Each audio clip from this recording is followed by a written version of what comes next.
You're listening to Down to a Science, a LANL podcast series. Every second, about 100 trillion subatomic particles called neutrinos pass through your body. Neutrinos are the most abundant particles in the universe, but despite how common they are, they're incredibly difficult to detect. Even though trillions of neutrinos are passing through you all of the time, you'll never feel them, and there's a good chance that not a single one will actually interact with you in your lifetime. That's partly what makes the neutrino so hard to find. But why don't they interact with matter? What makes the most abundant particle in the universe nearly impossible to detect? And more importantly, how are we going to find them? I'm your host, Nick Niegomir, and today on Down to a Science, we're talking with Sojourner Golopany, a physicist at Los Alamos National Laboratory, about neutrinos and how researchers are working on a massive experiment to learn more about the elusive particles. Sojourner, let's start with a little background for our listeners. What is a neutrino? Yeah, neutrinos are one of the fundamental particles that make up this universe. They're in fact the second most abundant particles of the universe after photons, which are the light particles. They're very pervasive and in fact everywhere. Almost everything emits neutrinos. Sun, for example, emits lots of neutrinos. We learned about sun, in fact, by studying neutrinos, how it works. Neutron stars, black holes, stars out there. Supernovae, which is when a star core collapses and explodes, 99% of the energy is carried by neutrinos. These are some of the big things out there that emit neutrinos, but there's also small things that emit neutrinos. Nucleus, for example, emits neutrinos. Even bananas that we see every day emits neutrinos. In fact, 1 million neutrinos per day, per second. So, and billions of them are passing through us right now. So we're getting neutrino tanned just sitting in our offices. And if they're everywhere, why are they so difficult to find? You'll hear commonly when people talk about neutrinos, other physicists in other articles, the words used are ghostly, elusive, peculiar, weird. That tells you how hard it is to find these neutrinos. And there's many reasons for this. I'll point out a couple of properties that make them, why we call them ghostly. The one property is that they're very weakly interacting, underlined very weakly here. And I can give you a couple of examples for this. If you take a neutrino coming from sun, for example, it's 1 million electron volts, which we call the MeV energy level neutrino. And if one wants to stop this neutrino and make it interact, you would need almost a light year of lead, the metal lead. We know a light year is 6 trillion miles roughly, and lead is one of the densest material out there. Just to give you a sense of how hard it is to make them sociable. They don't like interacting with matter particles. And for comparison, I can tell you, if you take a proton, that's in the nucleus, if you take a proton that has an energy, let's say 1,000 times more than a neutrino coming from the sun, to stop that proton, you only need like a few centimeters of lead. Just as a comparison, a few centimeters to, needing trillions of miles of lead to stop it.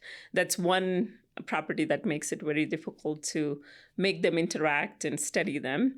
The other property is goes back to, how neutrinos can morph into different types.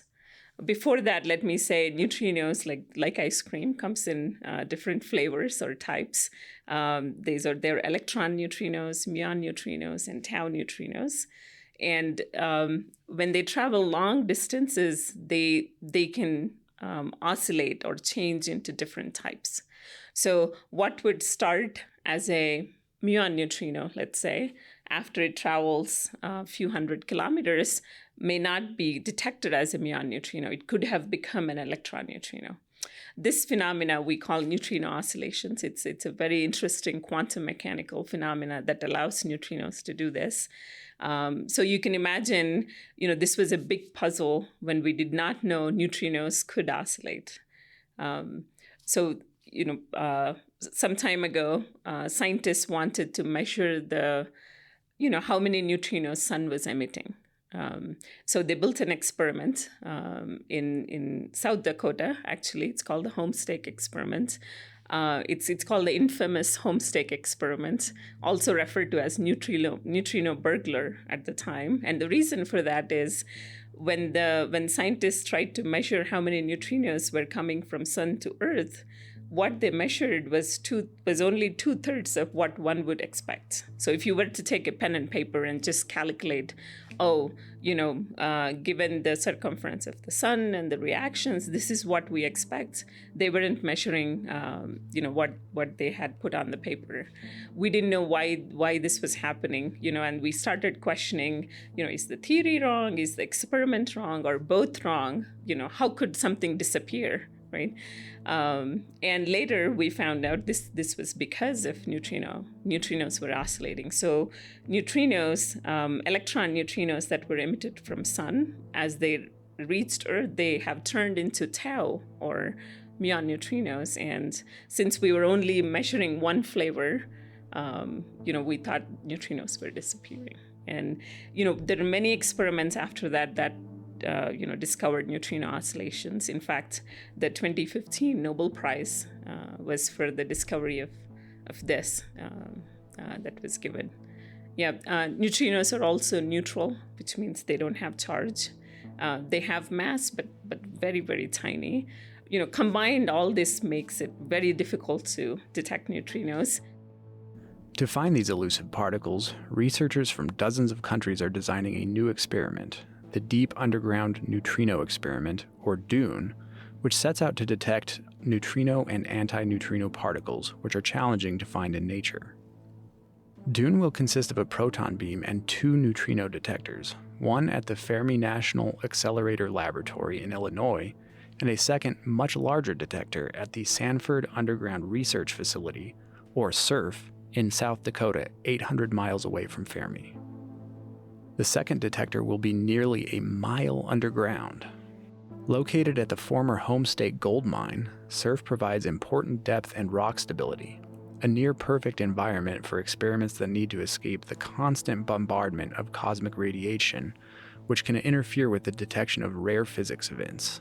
Until its closure in 2002, Homestake was the largest and deepest gold mine in North America, producing approximately 41 million ounces of gold in its 126-year lifetime. So Janya, could you tell us about DUNE and how it works? So before I talk about DUNE, I'll just point out that I just said how neutrino oscillations make it really hard to detect neutrinos.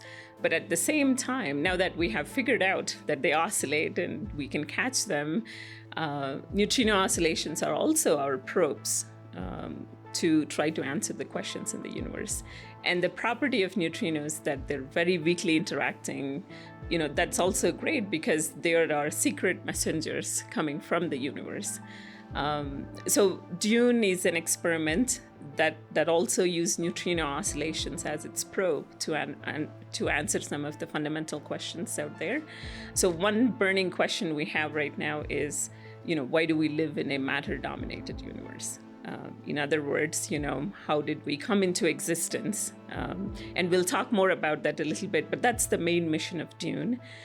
So DUNE stands for Deep Underground Neutrino Experiment. Not very creative. It's basically what it says. It falls under the category called a long baseline neutrino experiment. Baseline is a jargon. What it means is the distance between a neutrino source and the detector and how far away that detector is. And in a long baseline experiment, you don't have just one detector, you have 2 detectors. You have a detector, a near detector that's very close to the neutrino beam, and then you have a far detector that's thousands of kilometers away. So DUNE has a near detector at Fermilab, which is where the neutrino beam will be produced. And then it has a far detector that's 800 kilometers away in Lead, South Dakota. The far detector will be built a mile underground in the Sanford Underground Research Facility. And the interesting and the adventurous thing about Dune is that the FAR detector, it's not built in one piece, it's built in 4 pieces. And each piece is roughly the size of a football stadium. So you're trying to build 4 football stadiums in 1 mile underground. So it's just not building one ship in a bottle; it's building 4 ships in a bottle. So it's very challenging. It's exciting at the same time. Of course, doing this, the detector scale is unprecedented. Dune is a mega project. It's an international collaboration involving more than 1,200 people all around the world. And LANL has a huge footprint on this international project. We are involved in many areas. I'll give some examples. One is calibration, so developing calibration technologies to calibrate a detector that has a scale unprecedented so far. It will be the largest liquid argon neutrino detector we will ever build. So that tells you how challenging it is to instrument anything with Dune. Another challenge with Dune is that we use liquid argon, as I mentioned before, as our nuclear target. And liquid argon, it's great for what we want to do, but it's also a cryogenic liquid. Which means that we have to maintain liquid argon at negative 180 degrees Celsius or so. And we have to instrument everything in these ultra cold environments. So we're involved in calibration. We're also involved in cryogenic instrumentation. All these instruments will ensure that, Dune is working well. We can calibrate the detector, make sure that things are uniform within the detector, and that we can read out particle signals and do the science we want to do. We're also involved in understanding how different particles interact with argon. Some examples are how protons and neutrons interact with argon. And understanding this is important because, when neutrinos come and interact with argon in Dune, we need to know how those interactions will look like. What are the byproducts? So we're also involved in making some of those measurements. Because of the laboratory's legacy in particle physics, Los Alamos is uniquely suited to support Dune in these areas. There's a lot of legacy and history LANL has in neutrino physics, I mentioned. The team of neutrino physicists here, we have been involved in neutrino experiments for decades now. So there are many questions we're exploring with neutrinos. One of the questions is, we know there's 3 types of neutrinos now. But there's been many tantalizing hints and evidence we have seen in recent experiments that's pointing to the possibility of more flavors of neutrinos. So there could be a 4th type of a neutrino or a 5th type, which could become a prime candidate for the dark matter puzzle. In fact, that whole thing stirred up with an experiment at LANL. It's called the LSND experiment that happened. And the anomalous results from that experiment, started the community to wonder, are there more types of neutrinos? And from there, we have Mini-Boon trying to understand that anomaly. Mini-Boon was built at Fermilab. And then there's a follow-up on Mini-Boon, which is now Micro-Boon and the short baseline neutrino program. This is to say that, we have been involved in neutrinos for a long time, and there's a lot of expertise on all fronts that LANL brings to the neutrino physics and to the world community. In Dune, our expertise in instrumentation, the oscillation physics, and understanding how particles interact with dense nuclei, all that collectively put us in an excellent position to pursue this physics. I'll also add that LANL is a world-class national lab. We have a lot of facilities and technologies and technical expertise here that has allowed us to take on big projects for Dune and demonstrate success through prototyping. And what do we want to learn from the experiment? One interesting thing I'll point out is in particle physics experiments in general, you're using particles as the probe to understand something. You're not necessarily learning something about the particle itself, but You use it as a way to learn about other things. The interesting thing with neutrinos is that all our experiments are actually built to understand more about neutrinos themselves, but that automatically sheds light on the questions and the mysteries in the universe. So that's a very, very interesting thing about neutrinos. I have always felt since I started working on neutrinos. So there's a lot we can learn from neutrinos by studying them. I touched on this before, which is the matter-antimatter asymmetry. That's a burning question that we've been trying to understand for decades now. And before I get into that, I can briefly mention what matter is and what antimatter is. So matter is, matter and antimatter has this same mass, matter particles and antimatter particles, but they have opposite charge and spatial symmetry. For example, electron is matter, anti-electron, which we call positron, is antimatter. So similarly, for every neutrino, there is also an anti-neutrino. According to the Big Bang theory, when the universe was formed, there's equal amounts of matter and antimatter. And, one would expect that they both canceled each other out or annihilated, and there would just be light or just energy. And thankfully, that did not happen. We're here, and we don't know what happened in the early universe that caused this imbalance, that tipped the scales. Why did matter survive much more than antimatter? And roughly what we're talking about is for every pair of matter-antimatter particle, one matter particle survived. For every 1 billion pair of matter and antimatter particles, one matter particle survived. So there's only a little bit of matter that survived, but that was enough to create what we see today, you, me, and this universe we are in.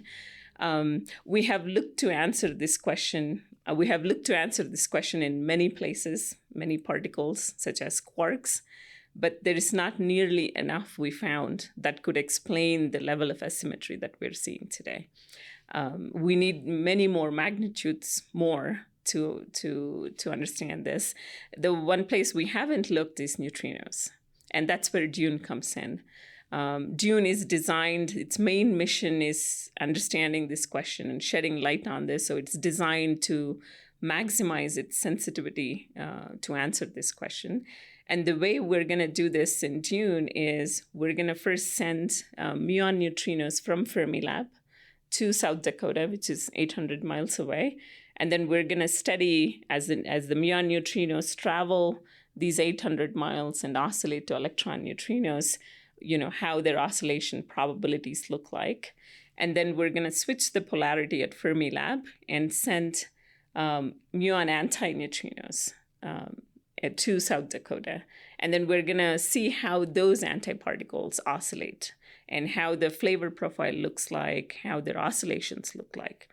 And then we compare both. And that will give us an insight into, how fundamentally different neutrinos and antineutrinos are and their oscillations are. And based on that, we should be able to shed light on this question. So that's one question neutrinos will help us through DUNE to understand. We'll also use DUNE to understand which neutrino is the lightest or which neutrino is the heaviest. We know neutrinos have mass. We don't know their absolute masses. We don't know which neutrino, is the lightest of the three flavors. But DUNE will also help us answer that question. DUNE's physics is actually much rich than what I have just mentioned. These are just the two things that DUNE will look into. But it can also detect supernovae. The last supernovae we detected is in 1987. So the world is desperately waiting for a supernovae, I would say, especially as a DUNE collaborator, because this is the first time we're building, a huge detector. So we could actually detect hundreds of supernovae events when they happen. So we'll have unique and great sensitivity to further understand how supernovae happens, how things happen in space, other explosions like this. We can also study neutrinos from sun. We refer to that as solar neutrinos. We can study neutrinos from atmosphere. So it's a very broad and rich program. So Dune, once it starts, we're looking at Dune running for 2 or 3 decades. And, there's a lot of discovery potential all along its operation and data taking. So we'll have a lot of exciting physics that will come out of Dune. What researchers learn from Dune has the potential to transform the understanding of neutrinos and their role in the universe and change the way we understand things in a big way.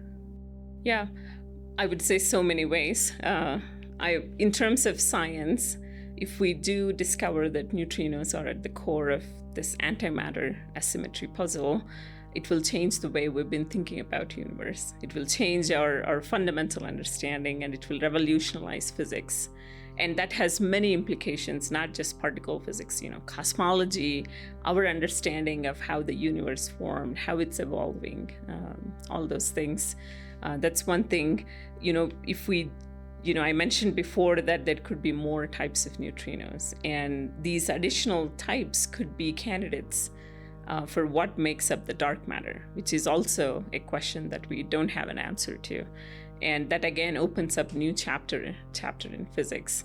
If we learn about supernovae, if supernovae were to occur during Dune's lifetime, and hopefully it does, we'll learn a lot more about supernovae and star collapses and what's happening out there. So, there are many ways neutrinos and Dune can fundamentally impact the science that we know today and revolutionize it.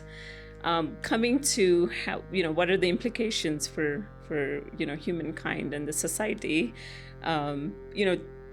particle physics, this experiment Dune, microburn, these are all curiosity-driven projects in science. But then, like I just mentioned, we're also working at the cusp of technological advances when we work on our experiments. So we're pushing boundaries, and that finds its way into the society in many ways. I can give a few examples. The World Wide Web, which is what we call internet, this was actually invented because particle physicists wanted to share the data worldwide, because we are international collaborations and we take data at one place and that needs to go to multiple countries across the world. And that's how internet was discovered and was invented. And we know now, what role that plays in our society today. X-ray imaging, radiation techniques, these are all offshoots of particle physics technology that we know are commonly used in medical physics now. So it is true that it may take a decade, for example, before you see a particle physics technology transferred into industry or society, but it does happen. And if we have witnessed anything in the past decades, is that this has happened consistently, and I'm sure it will continue to do so. One other example I'll point out when we talk about neutrinos and the benefits to humankind is neutrinos, we talked how weakly interacting they are, and they can travel really long distances without interacting. And that's a great thing when you think about doing non-proliferation science towards peace and monitoring nuclear activity that's not registered. Nuclear reactors, I mentioned before, actually produce astronomical amounts of neutrinos on Earth. So if you have a nuclear reactor somewhere, you can see neutrinos coming out of it. And because they don't interact and just pass through, you can see them from thousands of kilometers away. So assume you have an unregistered nuclear activity somewhere on one side of the ocean. You can have, if you have a detector on the other side of the ocean, you can actually detect that activity. So there is a very active research area now, which is trying to use neutrinos to do non-proliferation science. And this is an application to national security and global peace, but we have been detecting neutrinos from nuclear reactors for decades now. Down to a Science is produced by Los Alamos National Laboratory. Your host, Nick Yagomir. Special thanks to our guest, Sojanya Golapini. Find out more about the laboratory and its mission at www.lanel.gov.